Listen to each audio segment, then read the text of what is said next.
laying down the gauntlet on the H1B visas. We've laid down the gauntlet now for many months on the woke grants, and that's going to continue. We're going to ferret out all of those. One of the things that I think has gotten a lot of attention in recent months and even years that needs to be is the use of some of these foreign visas like H1B visas.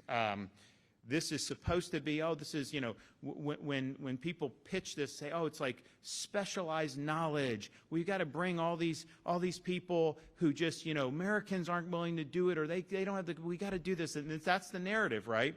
It turns out, you know, these tech companies will fire Americans and hire H1B at a discount.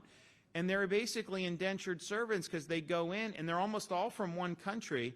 They come, they have these brokers that do this, that make a fortune off this with arbitrage.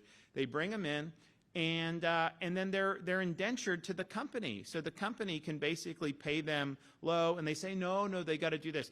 You have to prove that there's no Americans. They will put an ad in like the classified section of a news. Nobody reads these physical newspapers. Florida DOGE has also identified over $10.6 million in grants within the Florida college system that we're working with federal and institutional partners to repurpose, or if we can't, then to cancel. An example of what some of our folks done, it's basically hundreds of thousands of dollars focusing on race, ethnicity in different things. And it's like, you know, as a Florida resident, if you're at a school, you should have the options to do whatever is available, and it shouldn't depend on race or ethnicity. We're laying down the gauntlet on the H-1B visas.